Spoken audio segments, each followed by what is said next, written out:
On June the 16th, the Justice Index of Vietnam 2015 was announced in Hanoi with the theme Towards a Justice System for the People. The report results from the cooperation between the Vietnam Lawyers Association, the Center for Community Support and Development Studies, or CCODES, and the Center for Research and Training of the Vietnam Fatherland Front, along with support from the United Nations Development Program, or UNDP. The publication reflects experiences and observations of nearly 14,000 people across the country regarding the performance of the justice system. The research focuses on 4 dimensions, namely access to justice, equity, implementation of law, and fundamental rights. The Justice Index was previously conducted on an experimental basis in 21 provinces and cities in Vietnam and published for the first time in 2013. It is part of initiatives to develop an effective tool to measure the performance of judicial bodies in ensuring access to justice and protection of people's rights. The index is also expected to play an important role in the implementation of Resolution 49 NQTW on Vietnam's judicial reform strategy towards 2020. The strategy is aimed to develop an honest, reliable, democratic, and strict judicial system that protects justice, consistently modernize and serve the people.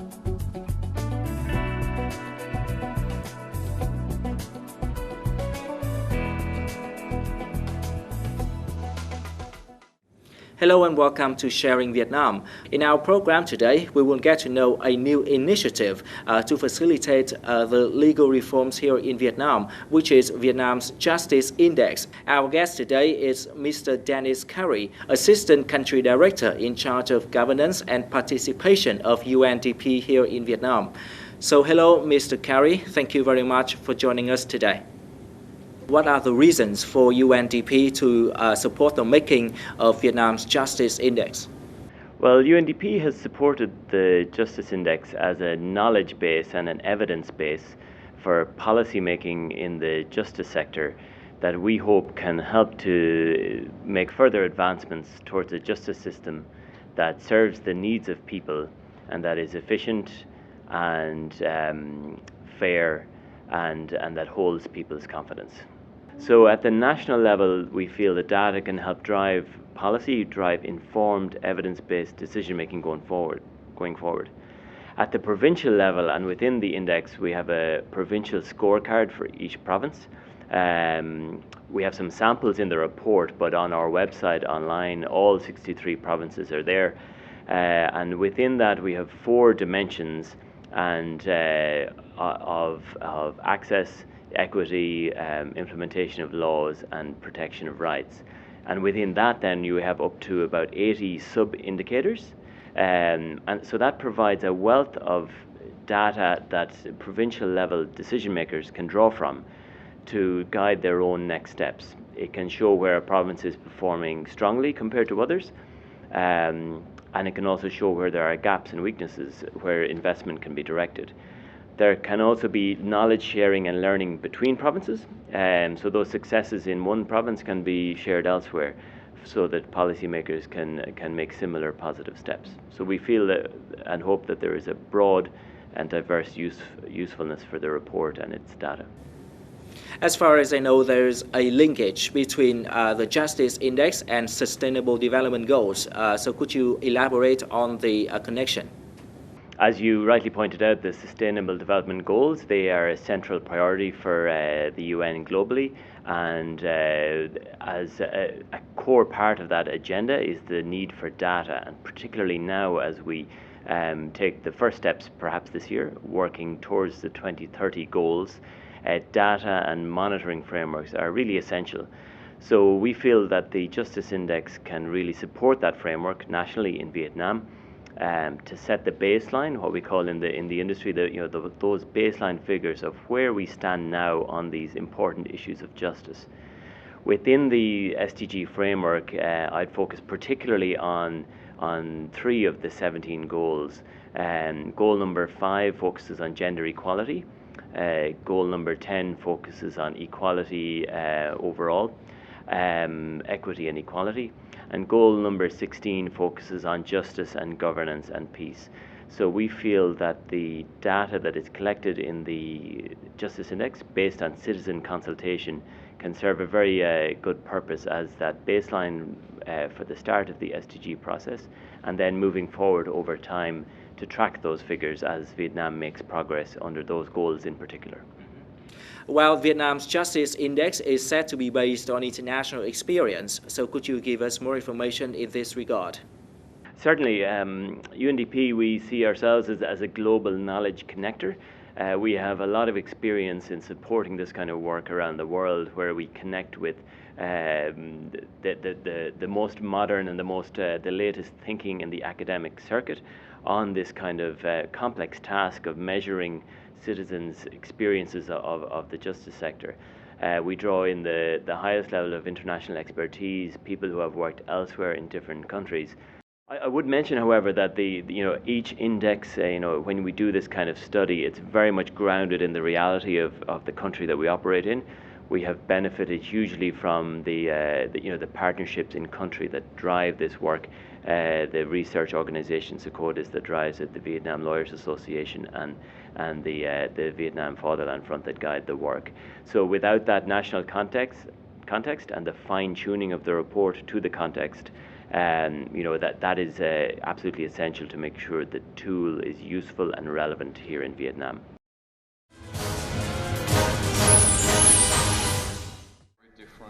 The announcing ceremony of the 2015 Justice Index drew the participation of many Vietnamese and foreign judicial experts, as well as representatives of Vietnamese authorities at central and local levels. The latest report shows some improvements in the protection of justice and human rights in Vietnam compared with the 2012 index. Major improvements include positive changes in people's access to information and legal knowledge as data sources have been increasing. For example, the number of respondents who looked for information on legal websites grows to 30.4% in the latest report, compared with 18.3% in the 2012 version. Television remains the top source of information for the vast majority of the respondents. In addition, legal education at local level, community gatherings, and neighborhood radio broadcasting are also popular ways to raise legal awareness. So với năm 2012, một cái quãng tương đối là ngắn nhưng mà nó cũng thể hiện cái sự tiến bộ của vấn đề. Đấy là nó thể hiện rõ được cái nhận thức về cái quyền lực tòa án, rồi quyền lực của tư pháp, cũng như là các cái hoạt động liên quan đến cái hoạt động của xét xử, rồi hoạt động của tư pháp thì nó có cái sự phát triển, nhất là ở giữa cái giai đoạn này nó có cái hiến pháp năm 2013. Vì vậy cái quyền con người được đánh giá rất là cao. Cái chỉ số tư pháp nó cũng thấy được cái mức độ hiểu biết của người dân về cái quyền của mình, cũng như là cái tầm quan trọng của cái hoạt động giải quyết những cái tranh chấp ở địa phương của các cái cơ quan hành chính ở địa phương có liên quan đến quyền của người dân. Despite some improvements, the 2015 index also points to a number of shortcomings that need to be addressed in Vietnam. The statistics indicate low effectiveness of local state bodies in handling civil disputes and administrative complaints. Access to the court is still limited due to disputants' concerns about costs, procedures, and the integrity of judges and court staff. In addition, disparities exist across different social groups in access to information and local judicial bodies. The 2015 report shows that people who are poor, who have a low level of education and are not part of the social elite, face many obstacles due to their limited resources. Given such findings, the report recommends that there should be specific policies to further facilitate people's access to information and legal aid services while ensuring fairness and equality for vulnerable social groups. The publication also suggests Vietnamese authorities should lift the focus from legislative development toward implementation of law at all levels. Những cái đo đạc, những cái khảo sát và cái đánh giá của cái báo cáo 2015 lần này đó thì tôi cho là rất là tốt, là ở chỗ là cần được phổ biến đến tất cả các đại biểu Quốc hội và cần được lưu hành để họ có cái cơ sở họ nghiên cứu. Thế thì có thể là năm tới hoặc là năm tới nữa thì cái chỉ số công lý này được thực hiện một lần nữa, thì sau 1-2 năm mà những cái luật pháp triển khai thi hành hiến pháp 2013 đã đi vào cuộc sống rồi, thì lúc đó chúng ta sẽ xem lại để xem là cái hiệu lực của hiến pháp 2013 cũng như là những cái luật triển khai đó là nó có hiệu quả và tác dụng đến đâu. Well, in the 2015 index report, there are some improvements in terms of legal and constitutional knowledge among the respondents. So could you elaborate on that aspect? Yes, as you pointed out, that's a key positive trend that we see.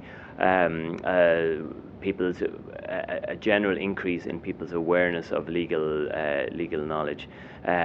We attribute that, or the analysis of that attributes that to more people accessing legal knowledge from a wider and a more diverse set of sources.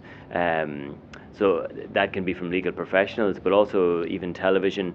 That there is a stronger information network out there that is getting legal knowledge to people.